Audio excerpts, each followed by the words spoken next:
So I wouldn't be surprised if these Servicha drivers are starting to be seen as prime husband material. They have their cell phones and driving a truck. It should make them look very cool. The bar seems to be very low.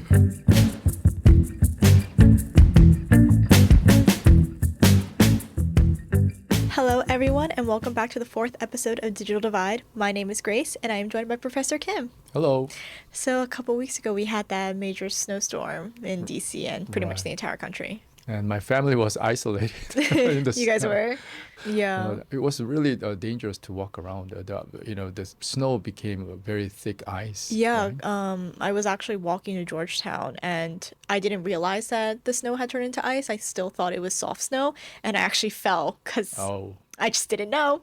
And I was walking on the snow because DC didn't really clear up the sidewalks then. So, yeah, but what really stood out to me then was the courier services like Amazon and USPS, how they essentially just stopped working. I tried ordering a textbook for class, and the estimated arrival time was actually a month later, just because everything was paused and they just really didn't know what to expect. you don't really realize how critical the transportation service is until it fails. Yes, like for the first 2-3 days, it's very annoying, but it also just shows like how much the market relies on transportation. Just know if you don't have any planes, if you don't have any trucks, there's just no market. I think in that sense, because we're discussing a digital divide between two Koreas, it's a very good analogy. Because in North Korea, the transportation dysfunction is not caused by weather; it's basically chronic and structural problem. Yeah, it's the norm there. It's sort of the baseline. As we discussed in the last episodes, the railroads are dilapidating because of chronic power outages, and the whole infrastructure is aging. But the market is rapidly expanding. The goods are produced, traded, and even smuggled. This has been going on for decades. Which sort of brings us to our episode today. You know, in the last episode, jangmadang goes digital. We sort of talked about how cell phones became this lifeline for North Korean markets. And today we're going to talk about how those cell phones meet another critical component in North Korean society, which is their transportation system. Right. More specifically, we're going to discuss Servicha.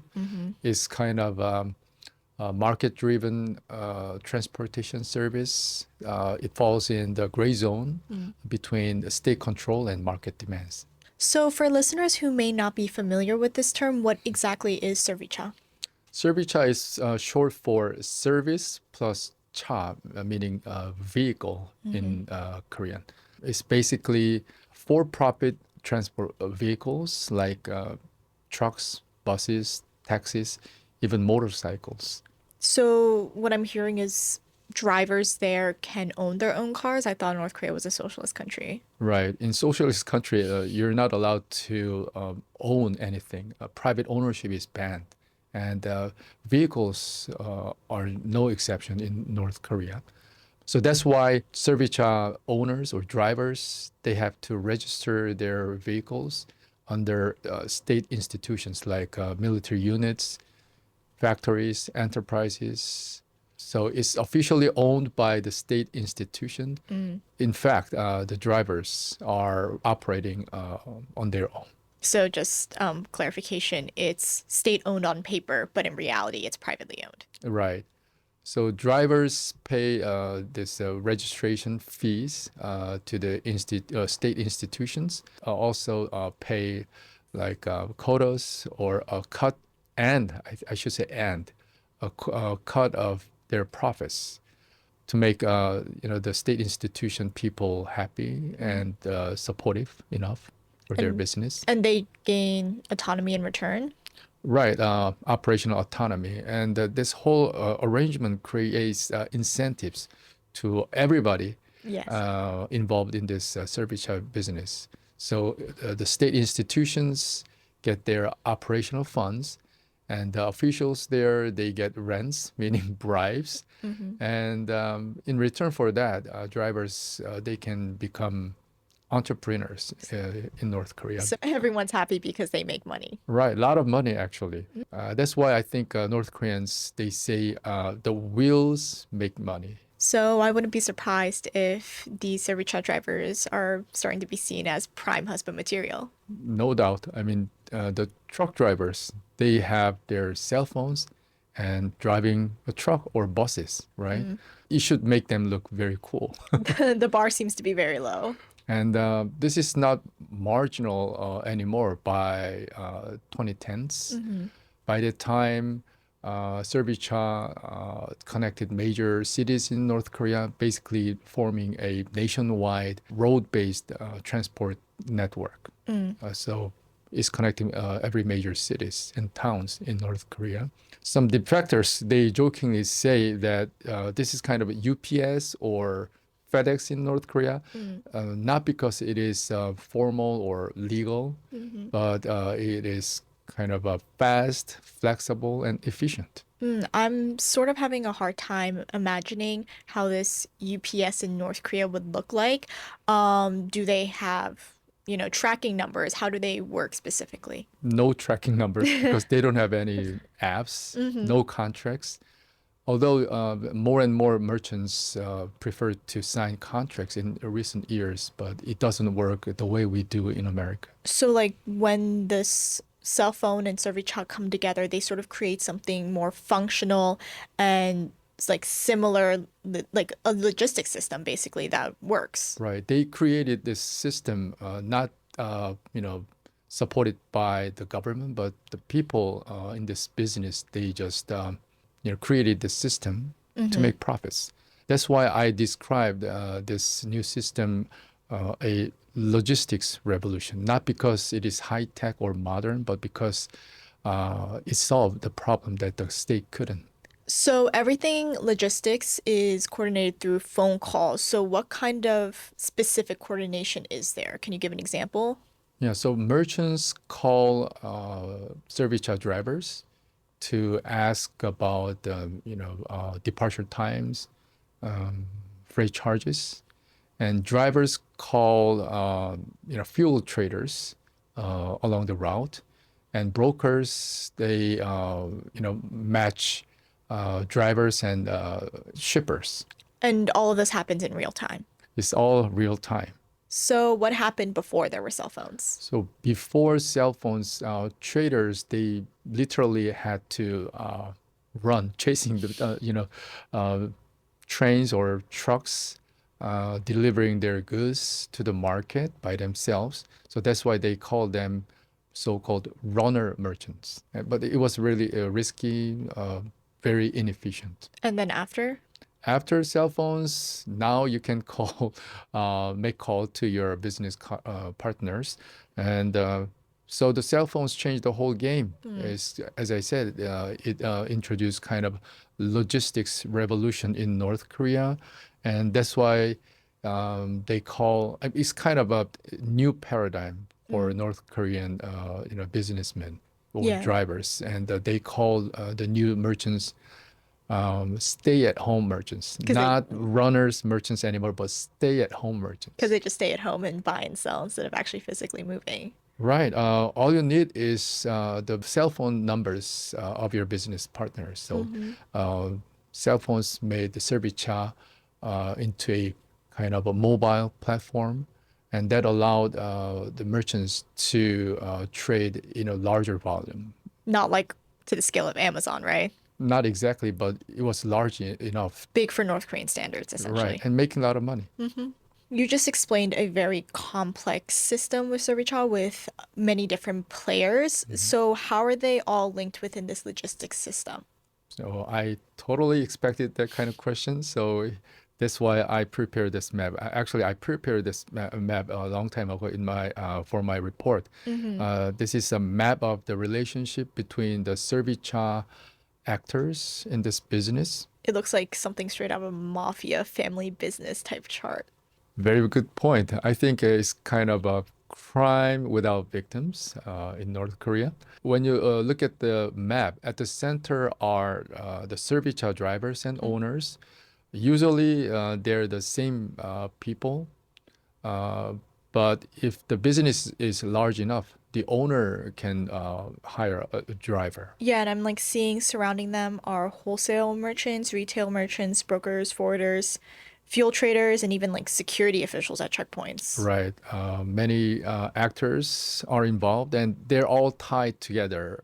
So, one of the most important transactions on the map seems to be the ones between drivers and merchants. Wholesale merchants and retail merchants, they make a call to the Servicha driver to ask about the departure times and freight charges. And the driver can share the information in real time. So, is this when pricing stops being guesswork? Right. And with cell phones, people can finally compare prices in real time again and pick the best deal for them. This is what a defector interview told me. Back in the day, you had to go in person one by one to check the freight charges, but now you can check the prices using just a cell phone. The introduction of cell phones has simplified the process in many ways. This sounds like me and Target comparing the prices of goods to see if I should actually buy it in store or like on Amazon. Yeah, it's kind of reasonable behavior. Can you share with your friends the best deals, like over the phone or maybe in person? Why not? People, they just actively share the information once they get the information about Servicha, its freight charges and departure times, who's charging what, uh, who are the reliable drivers, and who are kind of overcharging people, that kind of So information. it's price transparency, North Korean style. Right. And once you compare the prices, you can also get complaints, right? So people start questioning why two drivers charge the same price for very different vehicle quality, or why some people pay more than others for the same vehicle quality or the same route. It seems like these North Korean brokers and merchants would really like Yelp or Google reviews. This constant comparison and the information sharing, I think, end up with kind of North Korean style market price, very fair and reasonable price in the Servicha market, at least. Which sounds very capitalist market like. Exactly. Phones didn't make transport easier. They sort of just standardized prices and helped stabilize expectations. Based on this constant communications, the Servicha market and the way the actors behave became very rational and very efficient. So, if that's the case, why do they need brokers? Because even with cell phones, the Servicha system still runs on trust, timing, and connections. And that's where brokers come in. And are they everywhere? After cell phones spread, brokers popped up everywhere in North Korea. Their job is to connect shippers with Servicha drivers for a handling fee. It's not for free. That's how they make money, brokers. But they do much more than simple matchmaking. Can you give an example of that? Let me give you an example from a former defector who operated Servicha in Pyongyang in 2016. He described it like this. Before departing from Pyongyang, I would contact the brokers in Wonsan to connect me to some shippers who have goods to be sent to Pyongyang so as not to return to Pyongyang empty-handed. Then when the brokers send me a few cell phone numbers of the shippers, I would call them to arrange the business. After arrival in Wonsan, I would meet with the shippers at a restaurant to review what kind of cargo they are sending, whether they are controlled goods or not, bargain the freight charge, and also decide who would be responsible for paying for the driver's meals. So the broker essentially sets everything up, but the negotiations still happen face to face. The brokers help line up the opportunity, but the risk or pricing, trust, they're all still negotiated on the ground. And the key point here is that all those coordination was made even before the vehicle, departed from Pyongyang. So I understand there's no real freedom of movement in North Korea. Right. That's why you really need to get travel permission, before you travel especially crossing the provincial borderline. And that's where the checkpoints are, right? Right. So what happens when a servi-cha hits one of those checkpoints? Checkpoints you can avoid, but enforcement is very arbitrary. So even if you have this travel permission, it doesn't really matter if the officials at the checkpoint decided to make an issue with you. You have to deal with that. So that's why North Korean people say that you have to do your homework, meaning you have to prepare bribe in advance. So bribes are how you get around in North Korea. Right. This is one of my defector interviewees said to me. Freedom is now for sale in North Korea, and if you can pay, you can buy it. And cell phones also play a huge role in this relationship as well, right? Right. The Servicha driver, you're supposed to report back to the shipper, the recipient, and even brokers when you're on the route, probably every couple of hours, updating them about the delivery status or whether they had any issues at the checkpoints. So if you have any issues, you're supposed to call them immediately, let them know what's going on. But sometimes not only your business partners, if you have good connections to a local officials, you may want to make a call to like a local Ministry of Public Safety official. Corruption seems to be a very common theme in this series. Right. It costs a lot, but if you are successfully make a call to the local official, very senior person, they can make a call to the checkpoint and order them to release the vehicle immediately. Ooh, how convenient. Cell phones make this coordination possible, but also damage control is also, doable if you have good connections and cell phones. So I'm guessing fuel also has to be a major constraint. I'm assuming North Korea doesn't have gas stations the same way we do here in the United States and South Korea. Mostly the gas stations, official gas stations, are limited to major cities like Pyongyang, the capital city, and also a few major routes. And other than that, so outside this system, Servicha drivers have to rely on informal, illegal fuel trading market. So that's run by individuals getting smuggled fuel from military units, factories, or enterprises. That sounds very risky. Yeah. One former Servicha operator who defected in 2015, he explained how it works this way. On the way from Pyongyang to Sinuiju, when you go to the Guksan area of North Pyongan province, you can see many fuel oil traders along the road where Servicha frequently comes by. The traders are waiting for Servicha to buy their gas. They bring 50-liter plastic barrels filled with gas from home. Wow, that's really interesting, but like I said before, that's really scary and really risky. But it's also routine. You have to live with this system. So these fuel traders operate in known spots, and the driver they plan around them. So then what happened before there were cell phones? How did they plan this?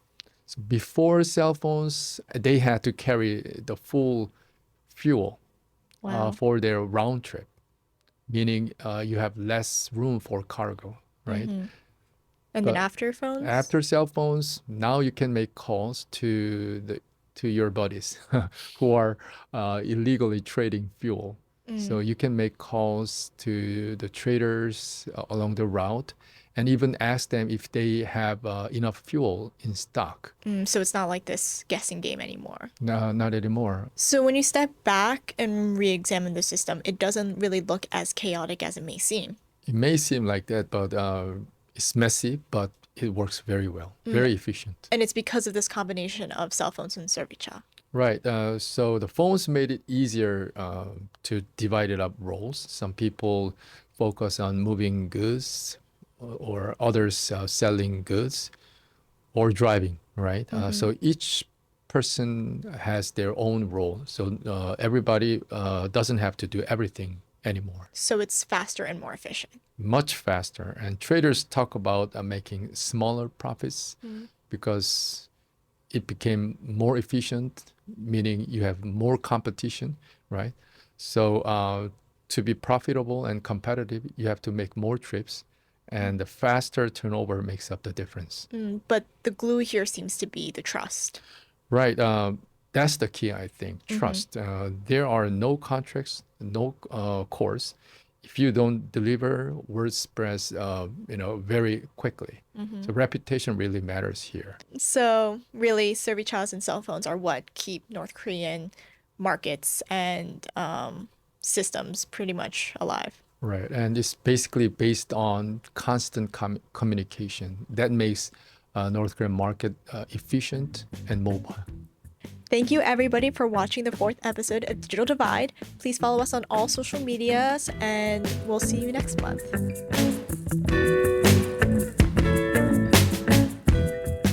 Digital Divide is made possible by the Uni Korea Foundation and the George Washington University Institute for Korean Studies.